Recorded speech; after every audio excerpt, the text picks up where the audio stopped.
فلک پریدہ نظارہ درود پڑھنے لگا، چمک اٹھا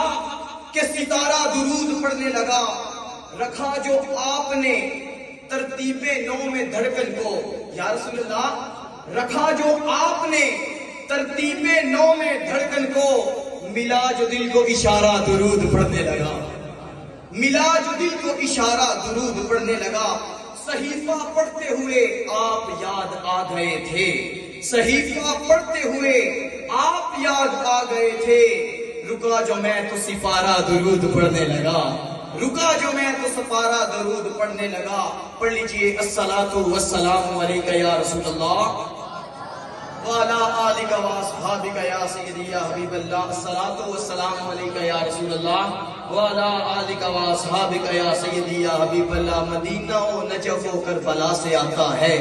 مدینہ و نجف و کربلا سے آتا ہے، ہمارا رزق انوکھی جگہ سے آتا ہے، اور نبی و آل نبی پر درود جب بھی پڑھا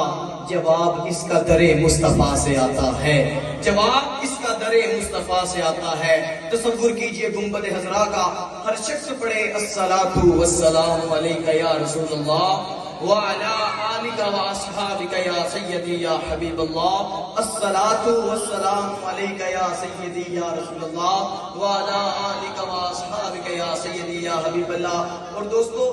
محفل میلاد میں آئے بیٹھے ہیں، چہروں کے اوپر تبسم فرمائیے، چہروں کے اوپر خوشی کے آثار لائیے۔ ہم تو ان کی آمد کا چرچا کرنے بیٹھے ہیں کہ جن کی نعت کے اندر رب نے سارا قرآن نازل فرما دیا ہے، ہم تو ان کی آمد کے لیے بیٹھے ہیں کہ نجار کی بچیوں نے ٹف بجا بجا کر کہا تھا خوشی ہے آمینہ کے لال کے تشریف لانے کی۔ اور دوستو انوار مدینہ مسجد کے اندر بیٹھ کے گنبد حضرا کا تصور کر کے پڑھنے والوں اپنے مقدر پہ ناز کیجئے کہ آپ کا درود و سلام سرکار دو جہاں سماعت فرما رہے ہیں کہ حضرت حسن ابن علی رضی اللہ تعالیٰ عنہ اپنے نانا جان کی حدیث سے بارکار روایت کرتے ہیں، کہتے ہیں قال رسول اللہ صلی اللہ علیہ وآلہ وسلم حیثما کنتم فعلی صلاۃ ان صلاتکم تبلغنی، کہ کائنات میں تم جس مرضی جگہ پہ بستے ہو تم محمد مصطفیٰ پہ درود پڑھتے ہو تو تمہیں مبارک ہو، فَإِنَّ صَلَاتَكُمْ تَبْلُغَنِي، تمہارا درود و سلام مجھ محمد تک پہنچا دیا جاتا ہے۔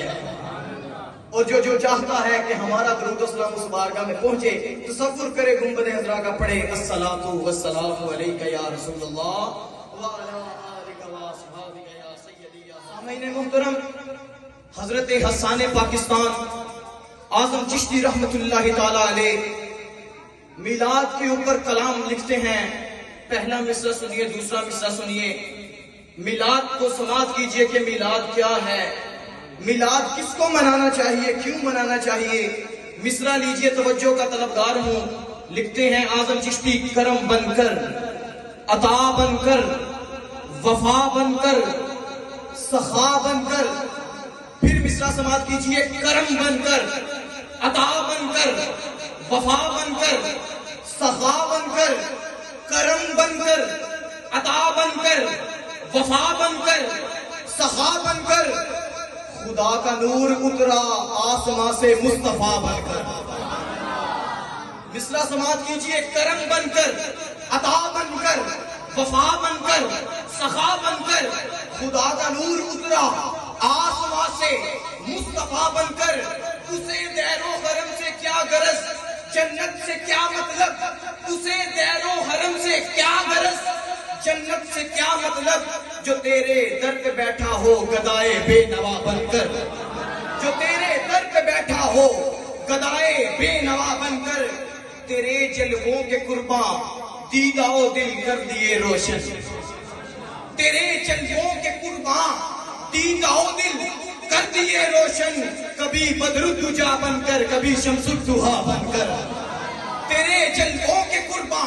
دیدہ و دل کر دیے روشن، کبھی بدر الدجا بن کر، کبھی شمس الضحیٰ بن کر، زہے قسمت کے اعظم بھی در اقدس پہ حاضر ہو، زہے قسمت کے اعظم بھی در اقدس پہ حاضر ہو، مجسم آرزو بن کر سراپا التجا بن کر، مجسم آرزو بن کر سراپا التجا بن کر، پھر مصرع لیجئے، کرم بن کر، ادا بن کر، وفا بن کر، سہا بن کر، خدا کا نور اترا آسماں سے مصطفیٰ بن کر،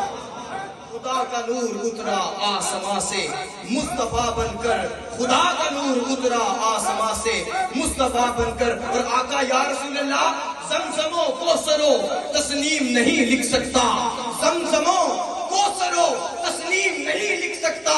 یہ قلم آپ کی تعظیم نہیں لکھ سکتا۔ اور میرے آقا میں اگر 7 سمندر بھی نچوڑوں راحت، آپ کے نام کی ایک میم نہیں لکھ سکتا، آپ کے نام کی ایک میم نہیں لکھ سکتا۔ میں مدرس ہوں۔